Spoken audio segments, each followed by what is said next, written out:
आपको बताते हैं, आने वाले मुख्यमंत्री के नाम की चर्चा चल रही है। किरण बेदी बन सकती हैं सीएम पद की दावेदार। बीजेपी किरण बेदी को सीएम पद के लिए प्रोजेक्ट कर सकती है। ये खबर लाए हैं हमारे वरिष्ठ सहयोगी अखिलेश शर्मा। अखिलेश, क्या कुछ जानकारी दे सकते हैं हमारे दर्शकों को दिल्ली में बीजेपी की रणनीति के ऊपर?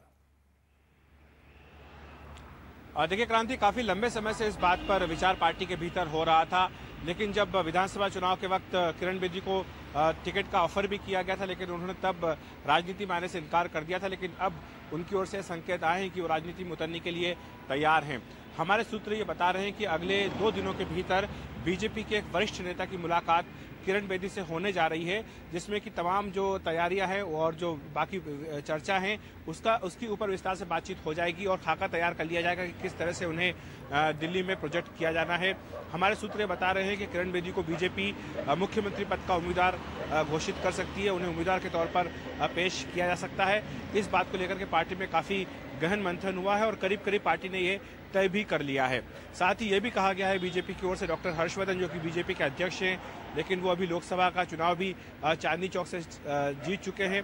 उन्होंने विधानसभा का चुनाव भी लड़ा था, लेकिन वो अपनी विधानसभा की सीट छोड़ेंगे और वो लोकसभा की सीट अपनी बरकरार रखेंगे। उन्हें केंद्र में मंत्री बनाया जा सकता है डॉक्टर हर्षवर्धन को, ये पार्टी ने करीब करीब तय कर लिया है। जहां तक किरण बेदी का सवाल है, बीजेपी की सोच ये है कि अरविंद केजरीवाल को टक्कर देने के लिए किरण बेदी ज्यादा उचित उम्मीदवार होंगी।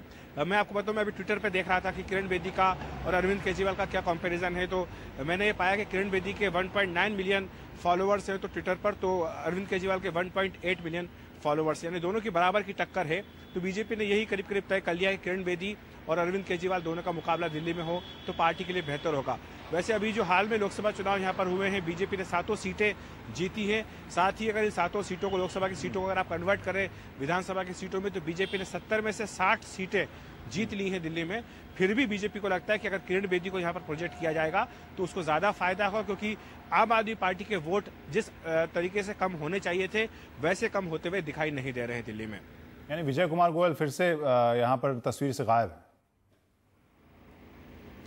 देखिए, विजय गोयल तो काफी पहले ही इस तस्वीर से बाहर कर दिए गए थे। उन्हें राजस्थान से राज्यसभा में ले आया गया है, लेकिन दिल्ली के भीतर बीजेपी के लिए हमेशा नेतृत्व को लेकर के परेशानी रही है।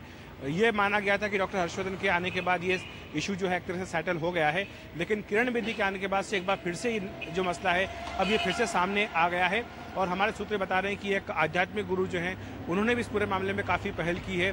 बीजेपी और किरण बेदी के बीच में चर्चा भी उन्होंने काफी करवाई है और उसके बाद ये जमीन तैयार हुई है किरण बेदी के बीजेपी में आने की। और ये कहा गया है कि अगले 1 या 2 दिनों में जो मुलाकात होगी उसके बाद तस्वीर साफ हो जाएगी और हो सकता है कि बीजेपी, क्योंकि आपको बताऊं कि बीजेपी ने यह तय कर लिया है कि यहाँ पर वो सरकार बनाने की कोई कोशिश दिल्ली में नहीं करने जा रही है, बल्कि बीजेपी की कोशिश होगी कि यहाँ पर विधानसभा के चुनाव अक्टूबर में महाराष्ट्र और हरियाणा के साथ ही करवा लिए जाएं। तो वैसी सूरत में लेकिन एक बार हम दर्शकों को दिखा दें अभी किरण बेदी का जो बयान आया है।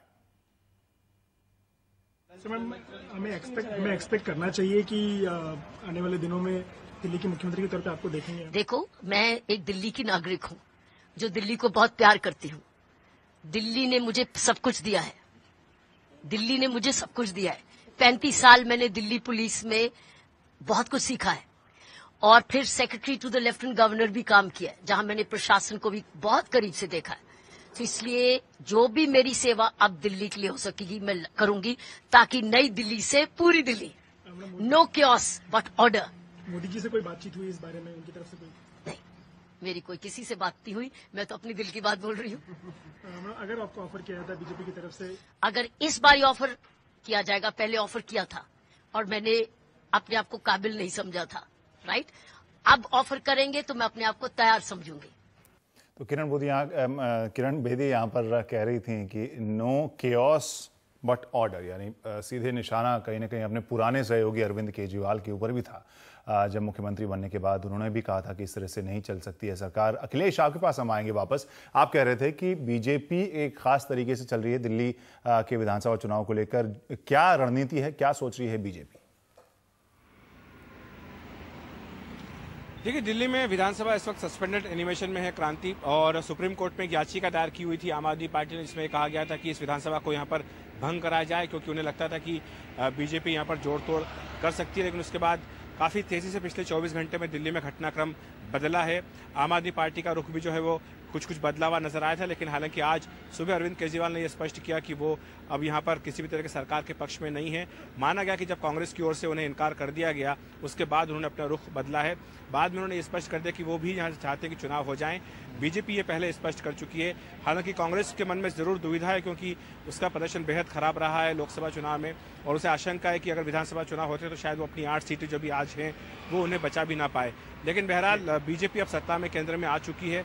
अंतिम फैसला बीजेपी को ही करना है, और जो हमारे सूत्र पार्टी में वो ये बता रहे हैं कि बीजेपी पहले ये मन बना चुकी थी कि वो किसी भी तरह से यहाँ पर जोड़ तोड़ करके सरकार बनाने की कोशिश नहीं करेगी। बीजेपी के अपने जो 3 विधायक हैं वो सांसद बन चुके हैं, इसलिए उसकी जो स्ट्रेंथ है 70 सदस्यों की विधानसभा में वो घट करके 31 से घट करके पहले ही 28 ले चुकी है। इसलिए उसको एक बड़ा आंकड़ा चाहिएगा अपने साथ लेने के लिए, और बीजेपी किसी भी तरह के जोड़ तोड़ नहीं करना चाहती, ना किसी भी तरह की टूट फूट करना चाहती है। तो बीजेपी को अब यही तय किया है पार्टी ने कि यहाँ पर विधानसभा को भंग करा करके चुनाव कराए जाएं, और इसीलिए बीजेपी अब तैयारी कर रही है। मुझे लगता है कि किरण बेदी के नाम पर इसीलिए गंभीरता से विचार किया गया है।